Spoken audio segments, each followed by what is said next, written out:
तो क्या क्या पढ़ लिया हमने, देख लो क्या क्या पढ़ लिया।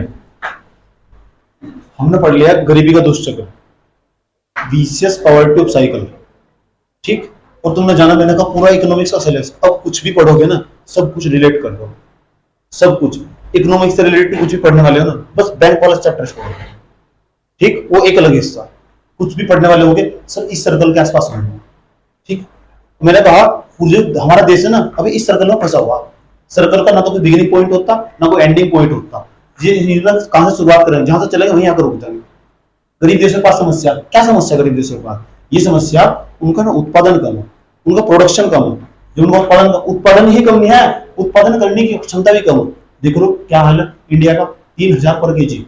देखो फिर जापान का हाल 5800 केजी, देखो 7000 केजी एक हेक्टेयर के अंदर। इतना ज्यादा भारत के अंदर उत्पादन कम नहीं है, उत्पादन करने की क्षमता भी कम है।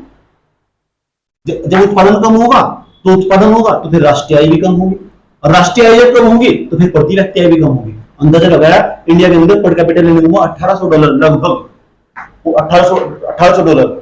यूएसए के अंदर $72,000। गैप दिख रहा, गैप नहीं है, महागैप, अंदाजा लगा सकते हो तुम। तो राष्ट्रीय आय, जब राष्ट्रीय आय कम होगी तो जब किसी की आय कम होगी तो इतना खर्च करने वाला होगा। तो राष्ट्रीय आय कम नहीं है, हमारे यहाँ का जो जीवन स्तर है ना वो बहुत खराब है, उसकी स्थिति बहुत खराब है, रहन सहन का स्तर ही सही नहीं है हमारे यहाँ से। तुम्हारा तो मानना तुम अच्छा जीवन गुजार रहे हो, अभी देखो तुम कहाँ बैठ कर पढ़ रहे, अंदाजा लगा लो। वहां ऐसा कहीं भी नहीं है, पूरे अमेरिका में तो ऐसा कहीं भी नहीं मिलेगा इस तरह का इंफ्रास्ट्रक्चर। तो ये ले लो, यहाँ की अवसंरचना कितनी खराब, और ये समझ में आया नहीं पाता है। तो रहन सहन का स्तर भी अच्छा नहीं है वहां, जहाँ जो तुम भोजन को प्रयोग करते हैं ना वहां के कुत्ते भोजन प्रयोग करते हैं, अंदाजा लगा लो। उनका कहना, मेरा कहना नहीं है, उनका कहना। वहां के शास्त्री ऐसा लिखते हैं, भारत वाले जो लोग, भारत के लोग या विकासशील देशों के जो लोग खाना खा रहे हैं ना, जो तुम खाना खा रहे हो वे वहां के पशु उपयोग करते हैं। अंदाजा लगा लो कितना तुम्हारा जो जीवन स्तर है कितना बेकार है। ये तो तुम हर इंडेक्स में, हर रिपोर्ट में सब पीछे आ रहे हैं। कारण क्या है, राष्ट्रीय आय कम। राष्ट्रीय आय कम तो प्रति व्यक्ति आय कम। राष्ट्रीय आय कम क्यों, क्योंकि उत्पादन कम। उत्पादन, आय और व्यय एक ही सिक्के के तीन पहलू हो। उसके बाद में नहीं बताया तुम, अंदाजा लगा सको तुम, प्रति 1000 पुरुषों का ना 16 कार भारत के अंदर। अब भारत के अंदर ना आज भी दिल्ली का इंफ्रास्ट्रक्चर देखता हूँ ना तो ऊपर से देखता हूँ एक पुल ऊपर बना हुआ ऊपर से, और नीचे पुलों को देखता हूँ ना कार ही दौड़ाती दिखाई देती है, कोई भी तो मोटरसाइकिल नहीं है। और भारत का इंफ्रास्ट्रक्चर ना अवसंरचना जवाब दे चुका। अब देख लो केवल 1016 लोगों के पास कार है, और अमेरिका में 1432 लोगों के पास कार है। आंकड़े विश्लेषण का चीज हो, याद करने में कभी चीज नहीं होती, अंक खोल देना वाले आंकड़े होंगे। आया समझ में, ये नहीं बता दूं, उत्पादन कम, राष्ट्रीय आय कम, प्रति व्यक्ति आय कम। भारत फंस चुका गरीबी दुष्चक्र में, और जब कोई एक बार गरीबी दुष्चक्र में फंस जाना फिर इसमें घूमता रहेगा, इससे निकलना बहुत मुश्किल काम है। और सब देश है ना इससे निकलना चाहते हैं, सही पॉलिसी किसी के पास नहीं है। हर देश ना कोई सोचता है उत्पादन बढ़ा के निकला जाए, कोई चाहता राष्ट्रीय आय बढ़ा के निकला जाए, कोई बचत की दर बढ़ा के निकलना चाहेगा, कोई निवेश की दर बढ़ा के निकलना चाहेगा, कोई पूंजी निर्माण की दर बढ़ाएगा। सबका अलग अलग हिसाब है। लेकिन जो सभी अर्थशास्त्री बताते हैं और जो वैश्विक स्तर पर अवधारणा चलती है कि इस गरीबी के दुष्चक्र को कैसे ब्रेक किया जाए, कैसे तोड़ा जाए, तो बेहतर होगा इसे ना पूंजी निर्माण की दर बढ़ाई जाए। अगर पूंजी निर्माण की दर बढ़ाना चाहते हो ना तो तुम्हें अवसंरचना पर ध्यान देना होगा। अब भारत सरकार ना अवसंरचना को सही करने के लिए तमाम प्रकार के उपाय कर रही है। और मैंने तुम्हें बताया था क्यों, क्योंकि मैं उत्पादन क्यों नहीं कर पाया, क्योंकि यहाँ ना मुझे रुड़की जाने में, रुड़की से यहाँ तक आने में 3 घंटे का समय बर्बाद होता था। आज मुझे जाने में 15 मिनट लगती है, आने में 15 मिनट लगती है, और मैं जबरदस्त मात्रा में सेवाओं का उत्पादन कर सकता हूँ। उत्पादन ही नहीं करता, उस रुड़की को छोड़कर भगवानपुर में जा सकता हूँ, और यहाँ तक की डिमांड नहीं है, आसपास के सारे कॉलेज वाले मुझे पूछ रहे, कोई सा भी सब्जेक्ट पढ़ा सकता हूँ। ये सब किसके कारण हुआ, अवसंरचना के कारण। अवसंरचना ना मेरी उत्पादन करने की क्षमता को बढ़ा दिया। अवसंरचना ना देश तथा देश के लोगों की उत्पादन करने की क्षमता को बढ़ा दिया। यमुना जो एक्सप्रेसवे है ना, दिल्ली से लेकर मथुरा तक का जो बनाया गया, जबरदस्त मात्रा में इंफ्रा वहां की अवसंरचना जबरदस्त, अवसंरचना जबरदस्त होने ना उसके जो आगरा और जो दिल्ली है उसे ना उसके बीच की दूरी को ना कई किलोमीटर कम कर दिया, 600 किलोमीटर कम कर दिया। अब तुम क्या सोच रहे हो कि दिल्ली को ठेलागढ़ के पास रह दिया? नहीं, दूरी के हिसाब से कम नहीं कर दिया, गाड़ी की स्पीड बढ़ा दी तो फिर दूरी कम हो जाएगी। वह गाड़ी की स्पीड क्यों बढ़ी? क्योंकि वहां की अवसंरचना सही हुई, रोड इतना बेस्ट, 140 से नीचे तुम उतर ही नहीं सकते। उनको साफ ही कहना। अब तुम देहरादून जाओ, देहरादून में जाने में पहले 2.5 घंटे का समय लगता था, अब जाओ बटन वो पैर पर ब्रेकर पर ना, ब्रेकर पर पैर रखने की जरूरत ही नहीं है, सीधे चले वहीं पहुंच जाएंगे तुरंत, जाते ही 1-1.5 घंटे में पहुंच जाएंगे देहरादून। क्यों, किस कारण हुआ है? सब किसके कारण हुआ है? इससे अवसंरचना रहेगी। और यहाँ तक का डिमांड, मुझे तो जब पता लगा कि यहाँ के रुड़की के टीचर भी देहरादून में जाकर पढ़ा रहे हैं, और अब जाना हमने स्टार्ट करते 1 घंटे में चले जाओ, 1 घंटे वापस लौट जाओ। अंदर लगा लो, देख लो, ये सब किसके कारण हुआ? अवसंरचना के। वे वहां भी सेवाएं दे रहे, वहां भी उत्पादन कर रहे, किसका? सेवाओं का, बच्चों के लिए सेवाएं, उत्पादन, प्रोडक्शन बढ़ रहा है। जब किसी का उत्पादन बढ़ जाएगा उसके बाद उसकी राष्ट्रीय आय बढ़ जाएगी, राष्ट्रीय आय बढ़ जाएगी तो फिर देश की उसकी प्रति व्यक्ति आय बढ़ जाएगी, जब प्रति व्यक्ति आय बढ़ जाएगी बचत की दर भी उसकी बढ़ जाएगी, जब बचत की दर बढ़ जाएगी निवेश की दर बढ़ जाएगी, और निवेश की दर बढ़ जाएगी पूंजी निर्माण की दर बढ़ जाएगी, और पूंजी निर्माण की दर बढ़ जाएगी फिर उत्पादन भी बढ़ जाएगा। इसका मतलब वो गरीबी के दुष्चक्र को बाहर तोड़ने का ना, किसी देश को अगर दूर को दौड़ना चाहता, जो मैं तुम्हें सलाह दे रहा हूँ ना, पूरे देश के पास यह समस्या, पूरी दुनिया के जितने भी विकासशील और विकसित देश उनके पास समस्या कि गरीबी के दुष्चक्र में फंसे हुए, उन्हें ब्रेक करके कैसे निकला था? बेहतर होगा वहां की संरचना पर ध्यान दिया जाए।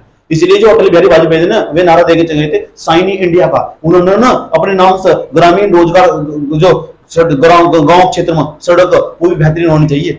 अब ये गांव के लोग ये गांव में अपना सामान बेच दो बेचारे निकाल कर, अगर यहाँ की अवसंरचना सही हो ना, वहां तक ओरिजिनल हाईवे तक रास्ता मिल जाए तो ये बाहर भी जाकर मार्केट में सामान बेच सको और ये ना ये प्रोडक्शन अधिक मात्रा में कर सकते हो, तो उन्हें बेनिफिट होगा, इनकी आय बढ़ जाएगी, और जैसे इनकी आय बढ़ जाएगी तो फिर आपका सब कुछ बढ़ता चला जाएगा और फिर यहीं पहुंचेंगे, उत्पादन भी फिर हाई हो जाएगा, प्रोडक्शन में जिनके हाथों पैसा होता चला जाएगा। तो मेन चीज है अवसंरचना। आय समझ में बहुत बड़ी चीज है। भारत सरकार ने नई नई प्रकार की योजना बताया तुम, राष्ट्रीय अवसंरचना पाइपलाइन 111 लाख करोड़ रुपए खर्च करती है सरकार, नई ये योजना चल रही सरकार की। और आज भी आज के बाद तुम एडिटोरियल में हो चाहे करंट अफेयर में कहीं भी कुछ भी पढ़ रहे हो तो तुम इस पे ध्यान देना, इसी चक्कर में तुम यही तुम्हारा इकोनॉमिक्स का सिलेबस है, तुम यही से चलोगे यही आगे रुक जाओगे।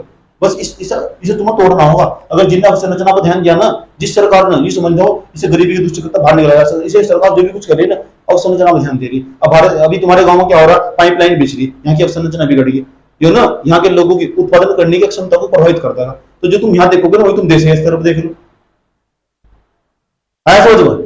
समझ में तो यह अवसंरचना पता क्या हो रही है, एक नो सड़क बनाना की शुरू काम हो, पाइप निकालना की शुरू काम हो, इनके बीच में कोऑर्डिनेशन ही नहीं है, समन्वय ही नहीं है। एक संस्था दूसरा काम कर रही, दूसरा संस्था वो काम करी, वो कहती है मैं क्यों करूं, सड़क बिछाना तो मेरा काम नहीं है, मेरा काम तो पाइप डालना था, उखाड़ कर फेंक दिया। तो दोनों के बीच में समन्वय होना चाहिए था, और समन्वय होता तो फिर अच्छा इंफ्रास्ट्रक्चर होता। ये भी भारत के अंदर बहुत बड़ी कमी कि जो यहाँ संस्थाएं काम करती है ना, अलग अलग संस्था अपनी रिस्पॉन्सिबिलिटी अपने कर्तव्य नहीं समझती, और जब कर्तव्य समझना स्टार्ट कर देगी ना तो उनके बीच में कोऑर्डिनेशन होना चाहिए। अवसंरचना बहुत बड़ी चीज है। अवसंरचना के बारे में किसी अर्थशास्त्री ने बिल्कुल सही कहा, जो इंफ्रास्ट्रक्चर इज द की ऑफ इकोनॉमिक्स। ये कहा गया कि जो अर्थशास्त्र है ना और जो इकोनॉमिक्स उसकी की है, वो चाबी उसकी। अगर ये पूरा ताला ना तो अवसंरचना उसकी चाबी। किसी देश को आगे बढ़ाने का एक तरीका वहां अवसंरचना पर ध्यान दिया जाना चाहिए। अब भारत सरकार ने, इस सरकार का अवसंरचना पर जबरदस्त परफॉर्मेंस है, यानी देश ना अब तरक्की को चाहिए बचा सके ना, इस सरकार का अवसंरचना में जबरदस्त परफॉर्मेंस है, इसमें कोई दो राय नहीं है। मैंने कहा तुम्हारा जो अप्रोच होना चाहिए ना पढ़े लिखे लोगों की तरह होना चाहिए। सो ये सरकार जबरदस्त तरीके से अवसंरचना पर ध्यान दे रही। अब तुम्हारा सवाल देता क्या है, तुम्हारा सवाल होना चाहिए अवसंरचना पर ध्यान कैसे दिया जाए। अवसंरचना चिल्ला रहे, रोड बनाएगा कौन ही, या तो दिया सरकार बनाएगी, और सरकार के पास तो पैसे की अभाव है। अब सरकार तो बनाएगी, सरकारी आदमी सारा काम सरकार करेगी, फिर तुम क्या करोगे। तो ये अवसंरचना जो बनाई जाएगी, रोड बनाए जाएंगे, पुल बनाए जाएंगे। पता है एक नदी को पार करने के लिए 20 किलोमीटर का रास्ता तय करना पड़ता था, एक पुल बन जाता ना तो 20 किलोमीटर का रास्ता बन जाता। ऐसा तो अवसंरचना पर ध्यान दिया जाना चाहिए। नहीं, अवसंरचना पर हम और तुम जैसे गरीब और इंडिविजुअल लोग ध्यान नहीं दे सकते, क्योंकि अवसंरचना पर छोटा मोटा पैसा 10,000 20,000 1 लाख 2 लाख 2-3 करोड़ रुपए खर्च नहीं होते, कई हजार करोड़ रुपए खर्च होते हैं। और तुम जैसे लोग और हमारे जैसे लोग अवसंरचना में पैसा खर्च नहीं कर सकते। इस पर दो तरीके हो सकते कि अवसंरचना पर पैसा खर्च करना चाहते हो तो नंबर फर्स्ट क्या, तो यहाँ प्राइवेट सेक्टर काम करेगा। प्राइवेट सेक्टर का मतलब कोई अंबानी अडानी कंपनी अब और वहां से हायर कर कि देखो ये भाई या ना भादराबाद से लेकर दिल्ली तक का रोड मुझे सौंप दो और मैं प्राइवेट सेक्टर हूँ और बस जी मैं तुम्हें रोड बना के दे दूंगी, तुम मुझे पैसे दे देना, टोल टैक्स तुम दे देना। सरकार के बीच में उस कंपनी के बीच में समझौता होगा। तो एक तो तरीका हो सके हम यहाँ अवसंरचना को बढ़ावा देने के लिए हम प्राइवेट सेक्टर को अनुमति दे दें, आ जाओ तुम। अंबानी अडानी नहीं आ रहा, बाहर का मेरा दोस्त आएगा जो उन्होंने कहा चलो मैं तुम्हारे यहाँ की रोड देख लूंगा, देख रेख कर लूंगा, इससे जो उत्पादन होगा उसका फिर बेनिफिट मुझे होगा। जो कंपनी भारत आएगी ना उसने भारत सरकार को पैसे दिए, अब फिर कहा कि जो टोल टैक्स वसूला जाएगा ना, टोल टैक्स वसूला जाएगा वो मेरा होगा रोड पर। तो इस अवसंरचना को आप और हमारे जैसे लोग मिलकर प्रमोट नहीं कर सकते, क्योंकि अवसंरचना को प्रमोट करने के लिए बहुत अधिक ज्यादा मात्रा में इन्वेस्टमेंट की जरूरत पड़ती है, निवेश, हाईली निवेश चाहिए सर। तो दो तरीके, नंबर फर्स्ट तो एक तो प्राइवेट सेक्टर, यहाँ प्राइवेट सेक्टर को अनुमति दी जाने की, इसे दी जाने अनुमति, प्राइवेट सेक्टर को अनुमति दी जाने की, जो कागज वगैरह दो।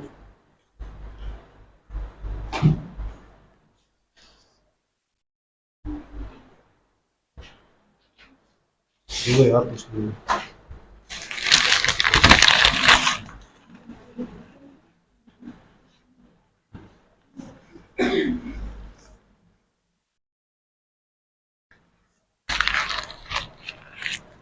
मैं कुछ डाटा यहाँ से रफ कर रहा हूँ तो तुम समझ जाना, छोटा छोटा डाटा रफ, मैं ये डाटा यहाँ से रफ कर रहा हूँ, समझ जाओगे ना क्या क्या लिखा हुआ है। यहाँ कहता राष्ट्रीय आय, यहाँ कहता बचत की दर, बचत की, बेटे ये तुम्हारे इकोनॉमिक्स का पूरा सिलेबस है। अब तुम इधर चलोगे यहाँ पर रुक जाओगे, अब संरचना पर ध्यान देना चाहिए। तो कैसा ध्यान देना चाहिए, तुम्हें जानकारी नहीं होगी। भारत चाइना ना अपनी अवसंरचना पर इतना ध्यान दिया तब जाकर उसका उत्पादन बढ़ा। अगर किसी देश के अंदर उत्पादन बढ़ा ना, तुम सर्च करके देखो ना, सबसे बेहतरीन नोट कहाँ का, आंसर आगा चाइना का। सबसे बेहतरीन रोड कहाँ का, चाइना का। रोड अवसंरचना की जब मैं बात कर रहा हूँ ना, अवसंरचना ही दूर दूर तक मतलब खाली इसके अंदर रोड ही रोड आगा, उससे जुड़ी हुई चीजें आ गई, पुल भी आगा, ट्रेन भी आ गई, बिजली भी आ गई, सब चीजों पर ध्यान देना चाहिए। यही तो अवसंरचना, अगर बिजली नहीं होगी उत्पादन कहां हो जाएगा फिर। यही तो अवसंरचना, बेसिक बुनियादी चीजें। गूगल पर जाकर सर्च करना अवसंरचना के अंतर्गत क्या क्या, तुम्हें पूरा सारा फैक्टर दिखाई देगा, या हो अवसंरचना। ऐसी चीज सर्च करने की चीजें सर्च कर जाएगा, बहुत चीजें आगे अवसंरचना में, पुल भी आएंगे, पानी के जहाज भी आएंगे, उनके रास्ते भी आएंगे, सब आएंगे। इस पर ध्यान दो, ध्यान देना हो तो अवसंरचना को। चाइना के अंदर ना अवसंरचना पे इतना ध्यान दिया गया, भारत के अंदर ना मुंबई से लेकर अहमदाबाद तक के बीच में 503 किलोमीटर के ट्रैक पर 543 या 545 होगा, मुझे फैक्ट का सब नफरत है, जाकर चेक कर लेना एक बार। उस पर अहमदाबाद से लेकर और यहाँ मुंबई तक बुलेट ट्रेन चलाने की बात चल रही भारत में। और वो जो ट्रेन दौड़ेगी ना, वो 503 किलोमीटर लंबे ट्रैक पर दौड़ेगी, 503 किलोमीटर लंबे ट्रैक पर दौड़ेगी। और उसकी जो रफ्तार होगी ना, वह 600 किलोमीटर प्रति घंटा होगी, जो भारत के एरोप्लेन की हो, इतनी हो। और बहुत हाईली स्पीड मानी जा, 500-600 की स्पीड जबरदस्त मानी जा, क्योंकि जो एरोप्लेन हो ना, मुझे तो पता वो 1100-1200 के आसपास उड़ा, भारत का नहीं उड़ता बिल्कुल, भारत 600-700 के आसपास उड़ा एरोप्लेन, जो एयर इंडिया की फ्लाइट है। ठीक, तो जो बात समझ में आ रही है क्या, कोशिश करी जा रही है। अवसंरचना कितनी महत्वपूर्ण चीज है, अवसंरचना ने की है, की चाबी है, यही है जो सारे दरवाजे खोल लगी। भारत के अंदर 503 किलोमीटर लंबे ट्रैक पर बुलेट ट्रेन चलाने की बात करी जा रही है। तो बुलेट ट्रेन ने 2 बार विफल हो चुका उसका प्रोग्राम, और फिर बन जा, फिर अब थोड़ा तेजी लाने की बात करी। इसमें 2-4 दिन पहले की न्यूज थी, पढ़ते रहा। ये सरकार जो कर रही है ना, समझ करो, अच्छा सरकार ये वाली योजना लेगा ही, इसका मतलब सरकार ना अवसंरचना पर ध्यान दे रही। अच्छा, अवसंरचना पर ध्यान देगी, देश तथा देश के लोगों की उत्पादन करने की क्षमता बढ़ेगी। अच्छा, उत्पादन करने की क्षमता बढ़ेगी तो देश का अंदर क्या बढ़ेगा, उत्पादन बढ़ जाएगा। उत्पादन बढ़ जाएगा, देश की राष्ट्रीय आय बढ़ जाएगी। अच्छा, देश की राष्ट्रीय आय बढ़ जाएगी, प्रति व्यक्ति आय बढ़ जाएगी। जब प्रति व्यक्ति आय बढ़ जाएगी, उत्पादन बढ़ जाएगा, तो ग्रोथ रेट बढ़ जाएगा, आर्थिक उद्देश्य से प्रयोजन, गरीबी, बेरोजगारी, भूखमरी। अच्छा, बचत की दर भी बढ़ेगी लोगों की। अच्छा, और क्या बढ़ेगा, निवेश की दर भी बढ़ेगी, निवेश भी ज्यादा करेंगे, पूंजी निर्माण की दर बढ़ेगी, सब कुछ हाई हो जाएगा। आया समझ में। सरकार कोशिश तो कर रही, विफल है। बताऊंगा कहां विफल है, समस्या कहां। 18,000 किलोमीटर, तो जहां तुम 503 का चाइना के अंदर ना अवसंरचना पर इतना काम किया गया, 18,000 किलोमीटर लंबे ट्रैक पर पहले थी बुलेट ट्रेन बनकर तैयार है, चल रहा है, लोग कई साल तो यूज कर रहे हैं वहां, 5-7 साल से, और यहाँ 503 पर काम चल रहा है। देखा कितना जबरदस्त इंफ्रास्ट्रक्चर है वहां का इंफ्रा का मतलब समझ जाओ, इंफ्रास्ट्रक्चर मतलब अवसंरचना कितनी महत्वपूर्ण चीज है, इसलिए चाइना को आगे ले आया खींच कर। इतना ही नहीं, मुझे चाइना के बारे में पढ़ता हूं ना, चाइना ना, मैंने कहा ये चाइना मैप से आपको मिल सकता हूं, बोर्ड देख लो, मैं बनाना चल लेता हूं, बोर्ड देख, ये चाइना है यहाँ से, और यूरोप, चाइना से यूरोप ना, जहां सिल्क रूट, चाइना से यूरोप ट्रेन जाओ, चाइना से यूरोप ट्रेन जाओ। अब बता बात करेगी चल रही है, चाइना से अमेरिका ट्रेन जाने की बात, समुद्र के बीच में निकाल ट्रेन निकालने की बात चल रही है। कितना जबरदस्त संरचना, उत्पादन करा यहाँ से, माल बेचेगा अमेरिका में जाओ। यू कह रहा है ऐसा हाइपर लूप बनागा चाइना, यहां से लेकर यहां समुद्र अटलांटिक महासागर में निकाल हाइपर लूप 3 घंटे में, 3 घंटे में ऐसे प्रोजेक्ट पर काम चल रहा चाइना में, 3 घंटे में अमेरिका पहुंच जाओगे। अब ऐसे जाओ ना एरोप्लेन तोड़कर, तो 1 दिन पूरा लग जा, 7-8 घंटे लगे अमेरिका जाने में, भारत से जाने में 7 घंटे लगे। कौन से प्रशांत महासागर करो, अच्छा इधर से नहीं अमेरिका निकल लगा, वहां रास्ते पता कैसे वहां से, वहां लंबा रोड जाएगा बीच में, वहां जाकर करा क्या, वहां कोई जनसंख्या रह रही, बीच में जब रास्ता सामान ले जाओ, सारे देश तो वही धरातल में बसे हुए, समुद्र में कौन बसा हुआ? सामान भी तो बेचना, बीच में इटली, ईरान, इतने सारे ईरान देश, ये पश्चिम के देश सारे नहीं आएंगे टोटली। अभी ये लड़की कह रही गाड़ी पीछे को नहीं जा रहा तो यहाँ नहीं पहुंच जाता अमेरिका, जब रुचि आ रहा तो यहाँ सामान कैसे बेचा जाएगा? यहाँ कुछ जाएगा ना, ये तो उत्पादन बनाया सामान बेचना ना सब ना, मैप पर देखो जाएगा। भारत के लोग जरूर से दिमाग प्रयोग करें ना, आज मतलब सोच सको। और वो जो बग्गी लेके जाना हुआ उसमें 65 डब्बे, अरबी में कुछ दिन पहले पढ़ रहा था ना, उसमें डब्बे बढ़ाने की बात चल रही, अब 65 तो बढ़ा था ना, 200 डब्बे बनाने की बात कर रहे हैं, उनमें इतना उत्पादन लेके जाएंगे, प्रोडक्शन बनाने 200। सोच सकते हो कितना जबरदस्त काम हो रहा है इंफ्रा के अंदर। अब भारत में क्या हो रहा है, 4 बच्चे खड़े हो जाएंगे, राजनीतिक बात शुरू, 4 बजे थोड़ा सा पॉलिटिक्स का थोड़ा सा पढ़ा नहीं, पॉलिटिकल एक्ट लगा, दुनिया के सबसे बड़ा नेता तुम ही दिख, सब अपने पूरा के समझ बैठे हुए।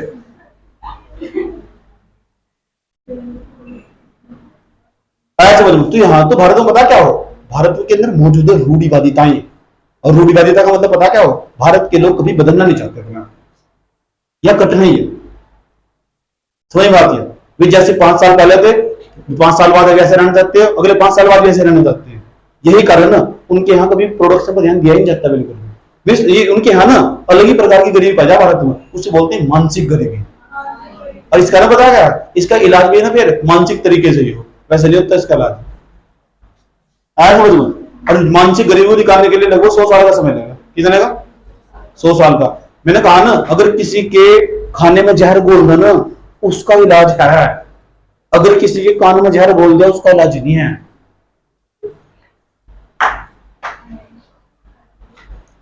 समझ में आया क्या? तो किस पर ध्यान देना, किस पर ध्यान देना? अवसंरचना पर। तो infrastructure is the key. Infrastructure ही क्या है? की। इतनी बार बताओ, समझ में आई नहीं? ठीक। आजकल तो हद होगी, नया हो रहा है, मार्केट में निकले अखबारों में, तुम हेडिंग में दिखाई देगा ऊपर डिजिटल इंफ्रास्ट्रक्चर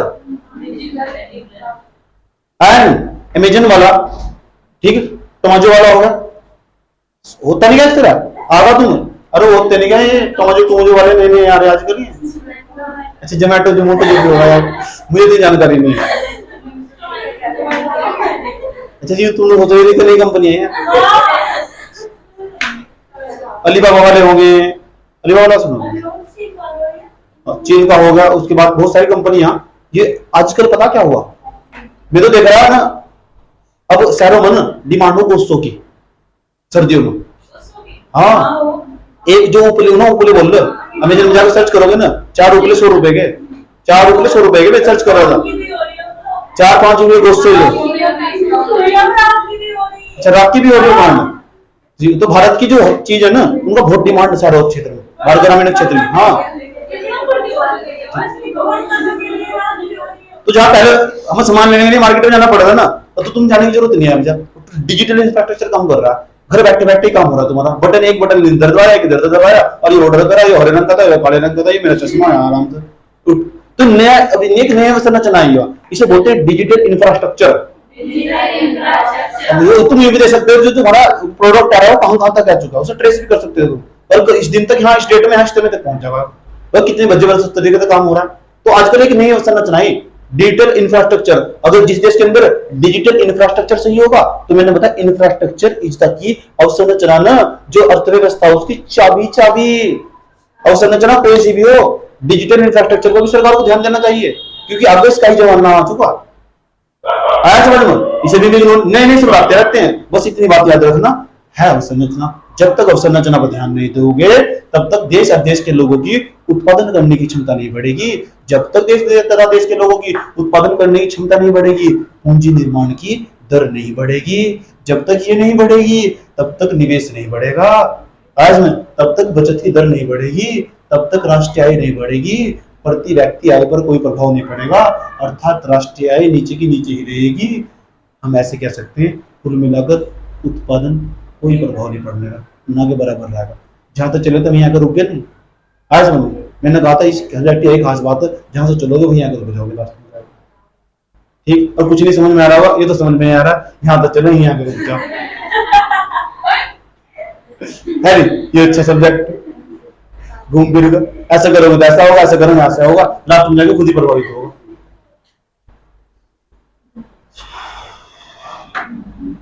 तो बताओ, ये इंफ्रास्ट्रक्चर हमारा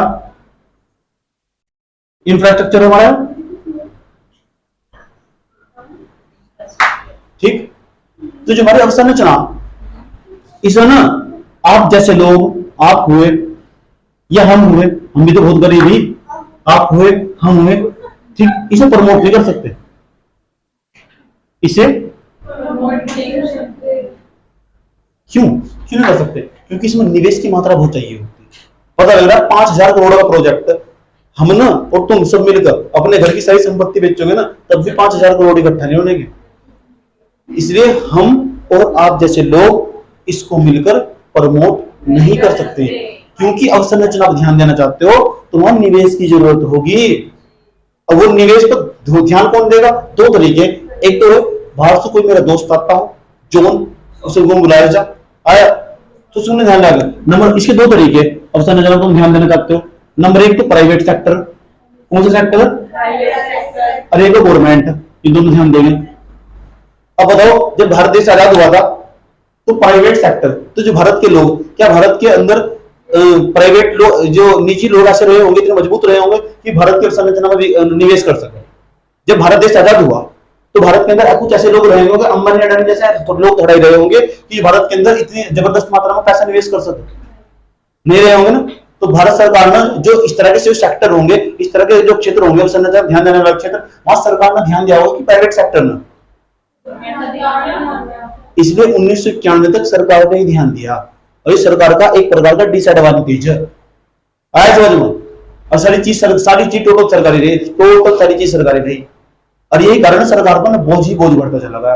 अब एक व्यक्ति में हूं, मैं 9th क्लास को पढ़ाऊं, 10th को पढ़ाऊं, 12th को पढ़ाऊं, 12th वालों को पढ़ाऊं, उनका एक सब्जेक्ट पढ़ाऊं, 10 सब्जेक्ट पढ़ाऊं, प्रभावित तो जाऊंगा मैं, बोर तो हो जाऊंगा मैं। अपना खुद का पढ़ूं या तुम्हारा देखूं, किसे किसे देखूं?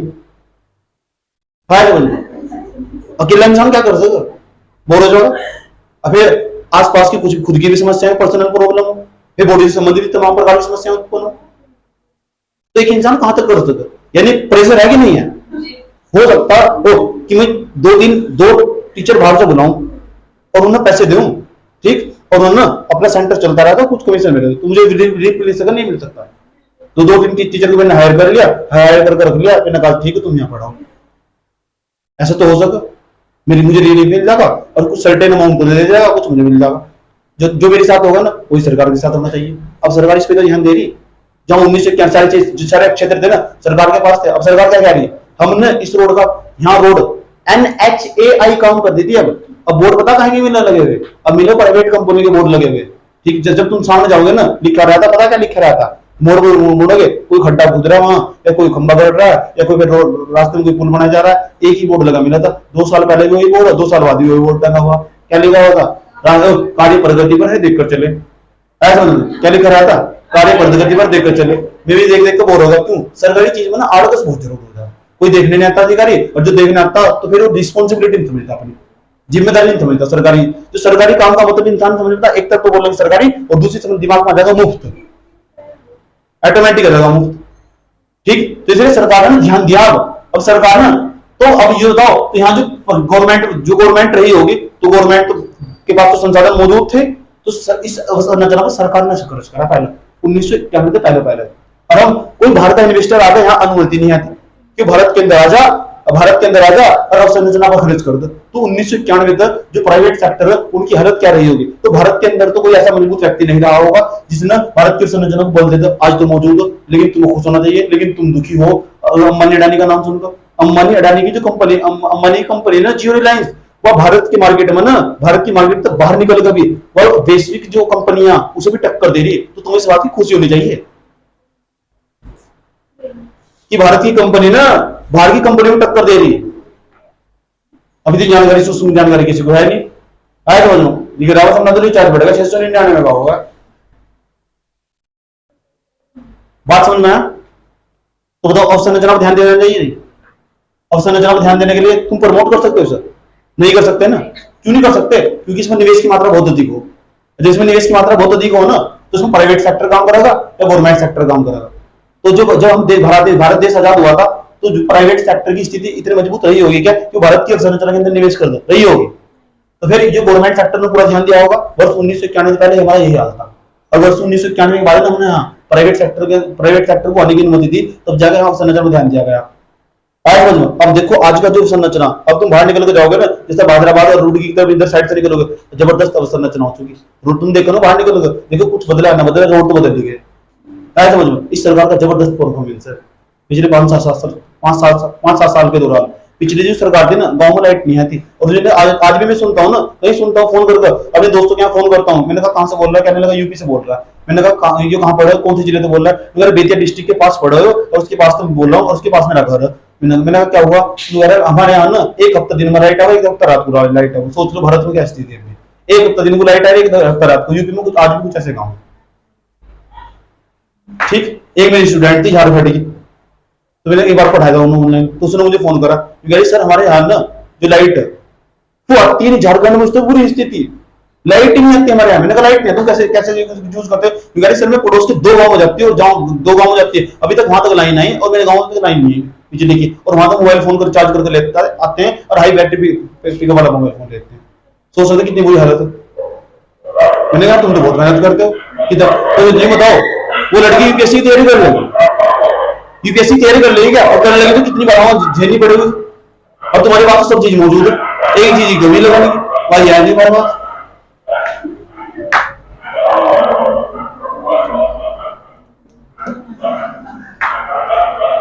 तो बताओ प्राइवेट सेक्टर इतना मजबूत था क्या कि भारत की अवसंरचना में निवेश कर देगा गवर्नमेंट?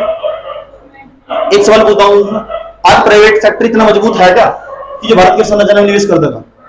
मजबूत नहीं है, उससे भी ज्यादा मजबूत है प्राइवेट सेक्टर। आज उससे भी ज्यादा मजबूत हो चुका, इतना ज्यादा फलीभूत हो चुका कि भारत की संरचना बनी, पूरे भारत को खरीदने की क्षमता उसके पास, इतना मजबूत हमारे यहाँ प्राइवेट सेक्टर, ठीक। अगर 1991 के बाद वैश्वीकरण के पश्चात ना प्राइवेट सेक्टर जबरदस्त मात्रा में मूव करा।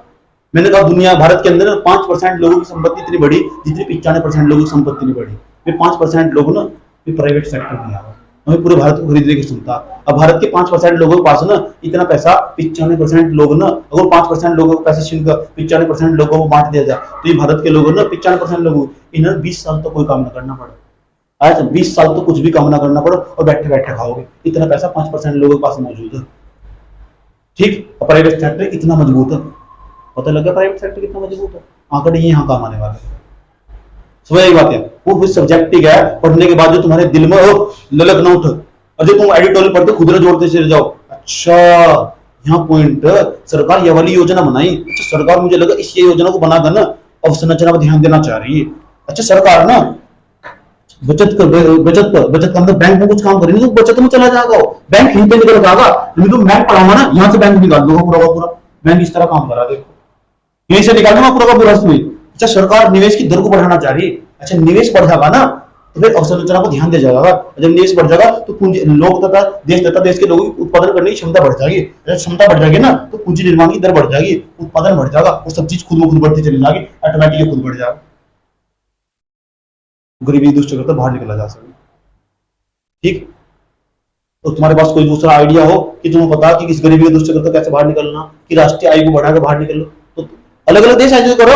पाकिस्तान वाले की स्थिति अलग है, पाकिस्तान में क्या करो, अवसंरचना पर ध्यान नहीं देते ना, बता उनका हिसाब ही अलग है कि बचत की दर पर ध्यान देगा, किस पर, बचत की दर पर। और सुनना ध्यान रहा, भारत के अंदर समस्या क्या थी, भारत में जो पुरानी पीढ़ी चली गई ना उन्होंने इस पर ध्यान दिया, इस पर ध्यान दिया, यही कारण था भारत का कभी विकास नहीं हो पाया। काट काट कर अपना पेट बचाया, अपना पेट काट काट कर ना बचाया, और तुम्हारे लिए संपत्ति जोड़ी। आज की जनरेशन में बदलाव आया, बस पर ध्यान देती ना, इस पर ध्यान देगा।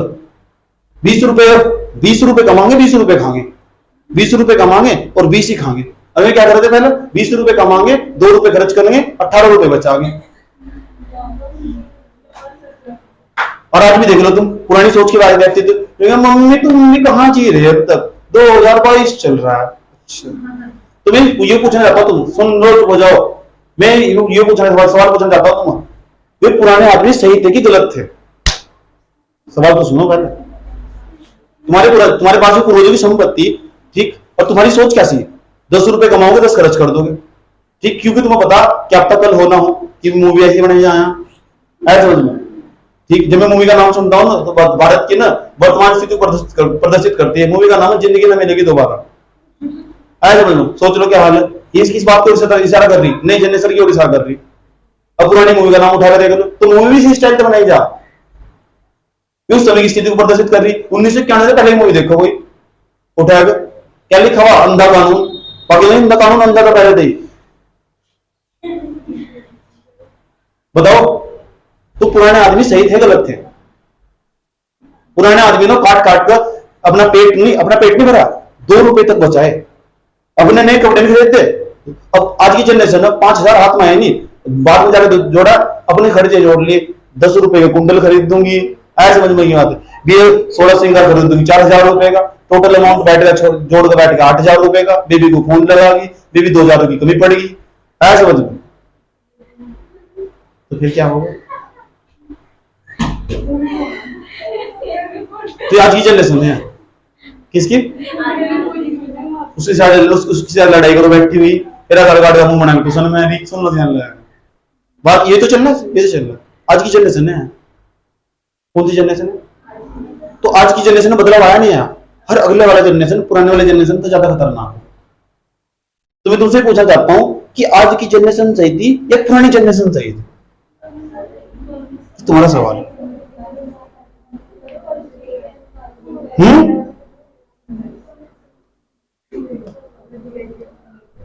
बताओ।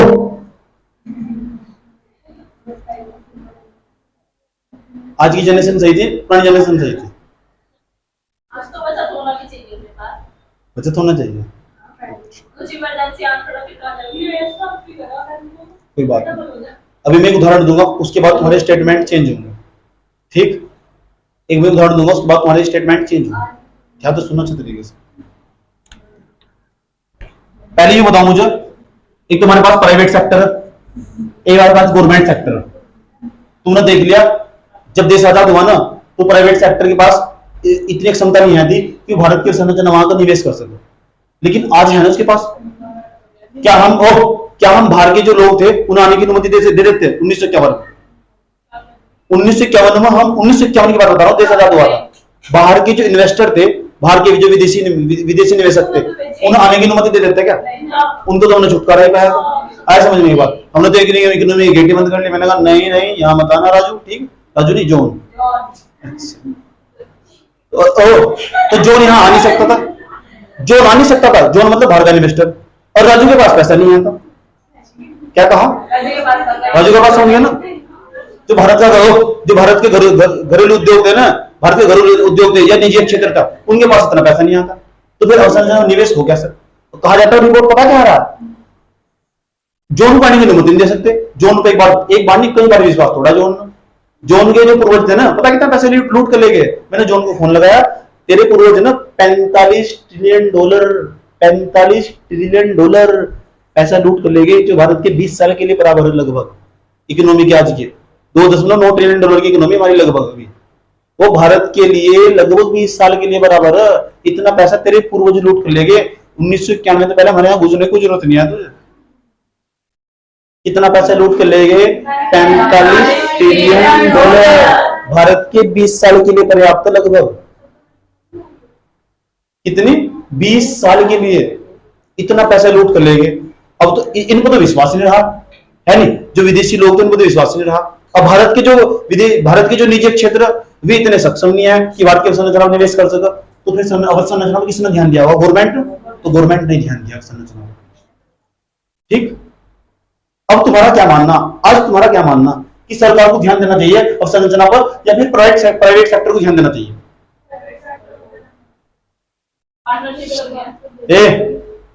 इस अवसंरचना पर रोड पुल ये सब गवर्नमेंट को बनाना चाहिए या प्राइवेट सेक्टर को बनाना चाहिए? आज के समय में जो मुझे फोन कर रहा था, साल तो 1991 से पहले, आज वो आ जाना चाहिए क्या? आ जाना चाहिए जो जोन। सुनो ध्यान लगाएगा, ध्यान तो सुनना अच्छे तरीके से। नौकरी तुम्हें सरकारी चाहिए प्राइवेट चाहिए? है प्राइवेट कौन सा जा रहा है?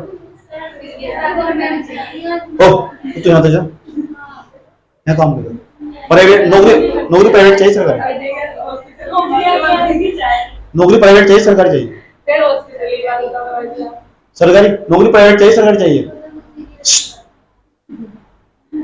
नौकरी प्राइवेट चाहिए सरकारी चाहिए?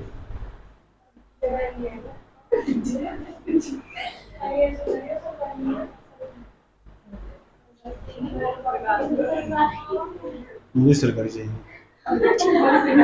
रुक जाओ, स्टेटमेंट थोड़ी देर बाद चेंज होगा। अब मुझे एक बात बताओ, अगर एक पैर टूट गया तुम्हारा, क्या टूट गया?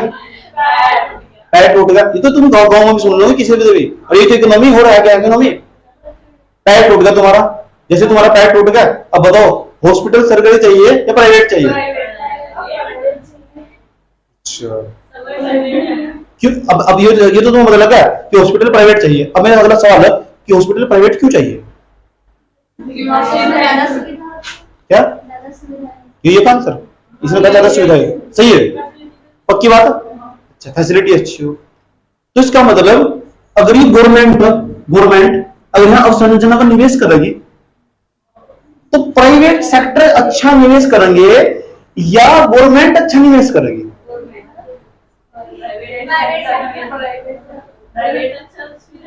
अगर यहाँ गवर्नमेंट निवेश करेगी, तुम रोड को जाओगे और टोल टैक्स देंगे तो सरकार लेगी 150 रुपए। अगर ये प्राइवेट सेक्टर आया ना तो ये बिजनेसमैन ना, ये भारत सरकार के लोगों का भला करने खातिर नहीं आया, समझ में? और बिजनेसमैन की खास बात हो वो प्रॉफिट में कभी कंसेशन नहीं करने का, कभी भी। बिजनेसमैन की खास बात होगी और आगा, और तुमसे जहां तुमसे सरकार 150 रुपए लेती थी, सरकार तो तुम्हारे प्रति उधार भी जाया करती थी। ये प्राइवेट सेक्टर तुम्हारे प्रति कभी उधार नहीं हो सकता, और तुमसे ना 100 200 रुपए 150 रुपए की जगह 200 रुपए मांगोगा। टोल टैक्स दो, टोल टैक्स निकाल लो फटाफट, 33 स्पीड से 200 रुपए तुम देने पड़ेंगे। ठीक, अब इस जनरेशन में क्या है, यह जनरेशन ना रोड पर सेंसर की तरह चलना स्टार्ट करेगी।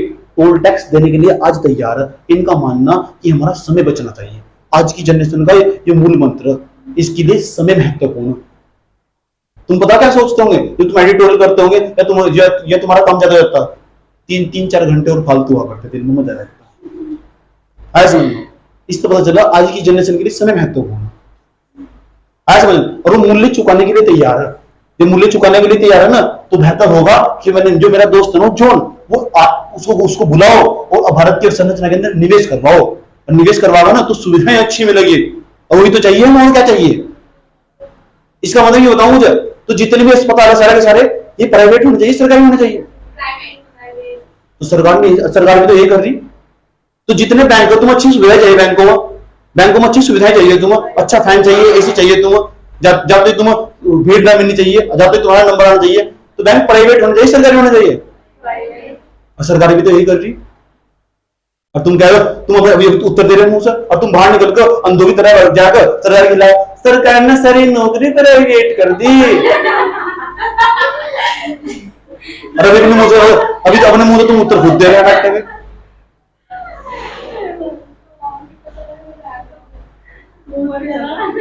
बताओ मुझे, उत्तर देना तो तुम्हारे मुंह से निकल गया। अगला क्यों ऐसा हो रहा, क्यों? क्योंकि सरकारी जो चीज है ना, भारत के लोगों को ना बहुत जुड़ाव हो चुका है, इतना जुड़ाव हो चुका कि इनके ना डीएनए में भ्रष्टाचार हो चुका। सरकारी का मतलब मुफ्त, सरकारी का मतलब, तो मैंने कहा था आंसर तो मैं तुम्हारे मुख से निकलवा लूंगा। बताओ इतनी बात समझ में आई नहीं आएगी? ये बताओ, एक तो पब्लिक सेक्टर हो जिसे हम गवर्नमेंट बोल रहे हो, एक वो प्राइवेट सेक्टर। तो प्राइवेट सेक्टर ना अगर इसमें निवेश कर भी देगा ना, इसकी जो रिटर्न की अवधि हो बहुत लंबी हो, क्योंकि तुमने रोड बना तो दिया, पैसे तो लगा दिया तुम्हें, तो सारे पैसे तुम्हें एक साथ नहीं मिल सकते रोड पर। 200 रुपए कर करके लैक्ट करो, तुमने रोड बना के तैयार करते पूरा का पूरा, लगाया तुमने 5000 करोड़ रुपए इसमें। सो यहाँ टोल टैक्स वहां बनाया, रास्ते में फिर यहाँ बनाया, 200 रुपए करके इकट्ठा करोगे, और जब जाकर तुम्हारे 6-7 साल में पैसे पूरे होंगे। तो इसमें ना अवसंरचना के अंदर खास इसका डिसएडवांटेज पता क्या हो, यहाँ योजना या इस योजना के अंदर जो रिटर्न की अवधि ना बहुत लंबी हो, इसलिए जो प्राइवेट सेक्टर ना ऐसी जगह निवेश करने का हमेशा बचा। अब बताओ कोई दोस्त आ गया उसे कहने लगे भाई तू यहाँ निवेश कर 5500 करोड़ 5000 करोड़ रुपए लगा दे, जैसे तू 5000 करोड़ रुपए लगा देगा तो 7 साल में पूरे हो जाएंगे। वो बता क्या कहेगा आज की जनरेशन, 7 साल में पूरे हो जाएंगे। अच्छा 7 साल 2 साल में मुझे 2 साल के बाद विश्वास नहीं है कि वो खुद जिंदा रहूंगा नहीं रहूंगा। इसलिए एक कारण है बहुत बड़ा, क्योंकि अवसंरचना के अंदर तुम निवेश तो कर दोगे, तो यहाँ जो रिटर्न हो उसमें निवेश करने के बाद उसकी अवधि बहुत लंबी हो, यही कारण ना ये सचेतना कभी बूम नहीं कर पाता है वो। आया समझ में? इसलिए हम यहाँ ना अवसंरचना को ध्यान देने का उत्तर बाहरी निवेशकों को आकर्षित कर दे रहा है। आज भी तुम रोड पर जाओगे ना, ज्यादातर तुम NHAI के बोर्ड मिलेंगे, national highway authority of India. Bharat सरकार की एक ही कंपनी है बनानी, सरकारी कंपनी, ज्यादातर रोड। प्राइवेट कंपनी आज तक रोड में इन्वेस्टमेंट नहीं करा। क्यों नहीं करा? क्योंकि योजना की अवधि लंबी हो। एक तो योजना बनकर 6 साल में तैयार होगी और 10 साल में पूरी होगी, और जो कंपनी लगागी और 10 साल तो कंपनी मुझे लगा था उसका पता नहीं कितनी बार घाटे में जाएगी, कितनी बार प्रॉफिट में जाएगी। इसलिए यहाँ एक बहुत बड़ा डिसएडवांटेज है कि योजना की अवधि लंबी होने के कारण ना यहाँ निवेशक आने से हमेशा डरेंगे। ऐसा करके तुम्हारे अंदर ना आपको सोच डेवलप करनी है। एडिटोरियल में एक पॉइंट यहाँ लिख दिया है, ये एक पॉइंट लिखना चाहता है ना, उसके पीछे का बैकग्राउंड पहले 2 घंटे सुनना पड़ेगा। ऐसा समझो, पेड़ को ना काटने खातर पेड़ 5 मिनट में काटना ना, तो पहले ना 2 घंटे तलवार वो जो कुल्हाड़ी से पाना करना पड़ा, तेज करना पड़ा, फिर पेड़ काटना, ये जल्दी करना नहीं। जब तेज है कुल्हाड़ी उठाई या नहीं देखी धड़, फिर तो हाली होगा यहाँ से, फिर वहां करोगे बैठ के क्लास में फैं और क्या होगा। ऐसा पता लग गया अवसंरचनात्मक समस्या क्या है, कि अवसंरचना को लोग निवेश क्यों नहीं कर सकते। प्राइवेट सेक्टर है, अनुमति हो, प्राइवेट सेक्टर क्यों कर रहे निवेश करने तक, और आज भी भारत में यही समस्या। अब मैं सवाल पूछता हूं तुमसे, अब इस समस्या का समाधान कैसे हो?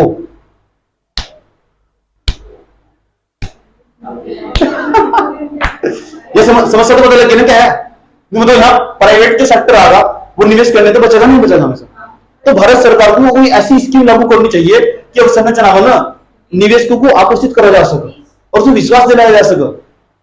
ठीक, हद तो जब हो था जब टोल टैक्स लगा हुआ था, टोल टैक्स लगा हुआ था, और भारत सरकार के नेता लोग आए और टोल टैक्स ही बंद करवाया, चलो उठो भागो खड़े हो, अभी टैक्स कर दो, तुम टैक्स फ्री करवा दो, टैक्स फ्री करवा दिया। वो तो बेचारी प्राइवेट कंपनी थी, अरे प्राइवेट कंपनी थी उससे घाटा हो जाएगा अगर वो टैक्स नहीं वसूल लगी, तो फिर वो संरचना में निवेश करने से हमेशा डरेंगे लोग। और इसमें निवेश नहीं हुआ ना, इसमें निवेश नहीं हुआ तो देश तथा देश के लोगों की उत्पादन करने की क्षमता नहीं बढ़ने की, और देश के थ्रू जाओ, देश के उत्पादन करने की क्षमता नहीं बढ़ने की ना, पूंजी निर्माण की दर कम हो जाएगी, जब ये कम हो जाएगी ना उत्पादन कम हो जाएगा, उत्पादन कम हो जाएगा, सब चीज टोटल कम होती चली जाएगी। तो जानना चाहते हो ऐसा क्या होना चाहिए कि अवसंरचना के अंदर निवेश को आकर्षित किया जा सके? यही तो ये जो जो तो तुम्हारी प्रॉब्लम है ना या भारत सरकार की कई सालों तो प्रॉब्लम रही, कई सालों तो प्रॉब्लम है तुम्हारे सामने जो दिया या भारत सरकार की सिर में दर्द रखा है ना, और सरकार ने इतनी सारी इतने पैसे दूंगा तुम निकाल कर ये स्कीम फलाना स्कीम ये स्कीम ये आया ही नहीं कोई निवेश करने नहीं आया कोई। तो फिर इसका उपाय क्या हो? मेरे पास इसका उपाय, भारत सरकार की वित्त मंत्री के पास इसका उपाय नहीं है, मेरे पास इसका उपाय है, और तुम्हारे पास भी होगा, लेकिन आज नहीं होगा कल को होगा। क्या